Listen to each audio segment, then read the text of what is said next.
Hi, I'm Evan Carmichael, and welcome to another edition of Modeling the Masters.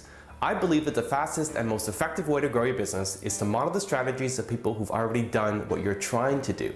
So today we're going to look at how a farm boy from Oklahoma wanted to continue his education and get a master's degree, but couldn't afford it, so he was forced into entrepreneurship, opened up his first retail store, and went on to become the richest man in North America. This is a story of Walmart founder Sam Walton and the top 3 lessons that you can learn from his success. Sam Walton is an American entrepreneur that built Walmart, the largest retail chain store in the world. He started out as a farm boy and became the richest man in America in the 1980s. From the farmlands of Oklahoma, Walton began his journey in life. His father, Thomas, was a farmer that felt he couldn't raise his family on the money being brought in from the farm, so he'd pack everybody up and move the family to Missouri. There, Thomas would become a farm loan appraiser. Even though this job meant that the Walton family would travel all over Missouri, Sam Walton would not be discouraged. He would also excel at academics and sports, leading his high school football team as quarterback to the state championship. From high school, Walton would attend the University of Missouri and achieve his bachelor's degree in economics. While getting his bachelor's degree, he would also become interested in commerce. This would make him want to enroll in the Wharton School of Business, but he couldn't afford to attend. He would find a job at JCPenney as a manager just 3 days after graduating the University of Missouri, but would eventually resign this job so he'd be able to join the US military.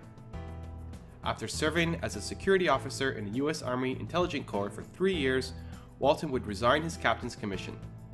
In 1945, Walton would ask his father-in-law for a loan of $20,000 so he could buy his first retail store, a Ben Franklin variety store. This would start a journey that would help him discover many of the techniques he would implement in his Walmart chain of stores.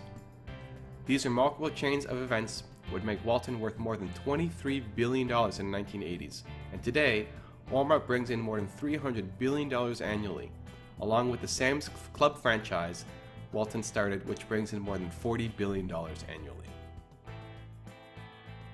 Forced into entrepreneurship because Sam Walton couldn't afford to continue his education, he went from Oklahoma farm boy into the richest man in North America. To help you transform your business, here are top 3 action items that you can learn from Sam Walton. Action item number 1. Treat the customer as the boss. Sam Walton was a true believer that the customer was his boss. This idea made Walton implement many services and customer-friendly activities that were designed around the attitudes of small-town America. From the greeter at the door of every Walmart to the satisfaction guaranteed signs he would place on his first Walmart store in 1962, Walmart would distinguish itself from other retailers by maintaining the philosophy that the customer was always in charge.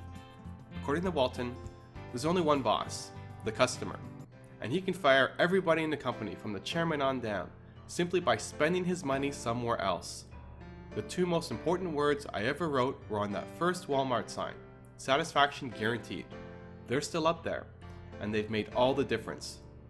The secret of successful retailing is to give your customers what they want. And really, if you think about it from the point of view of the customer, you want everything. A wide assortment of good quality merchandise, the lowest possible prices, guaranteed satisfaction with what you buy, friendly knowledgeable service, convenient hours, free parking, and a pleasant shopping experience. Action item number 2. Success depends on employees. Walton was a firm believer that the employees were key to the company's success. By listening to his workers and their ideas, he could stay on top of his game. Walton wanted every employee to think of him as a partner, not a boss. In order to pass this along to his employees, Walmart would be one of the first organizations to offer his employees a profit-sharing plan, where the employees would benefit from the success of the company. It would make them co-owners, stockholders of the company. In order to keep morale levels high, Walton would challenge his employees through a variety of competitions, giving outrageous payoffs to the winners. He wanted to make sure all of his employees knew that they were appreciated. According to Walton, the folks on the front lines, the ones who are actually talking to the customer, are the only ones who really know what's going on out there. This really is about total quality. In turn, they will treat you as a partner, and together you will all perform beyond your wildest expectations. Remain a corporation and retain control if you like, but behave as a servant leader in a partnership. Money and ownership alone aren't enough. set high goals, encourage competition, and then keep score. Nothing else can quite substitute for a few well-chosen, well-timed, sincere words of praise. They're absolutely free and worth a fortune. Action item number 3. Embrace new technology. Before the age of the internet and instant e-commerce, stores across America were relatively low-tech. It wasn't until a select few entrepreneurs, including Sam Walton, decided to push the boundaries of the retail industry that new technologies began to be embraced. He went to the IBM school in upstate New York in 1966 to find the best technology students so Walmart would always be on the cutting edge.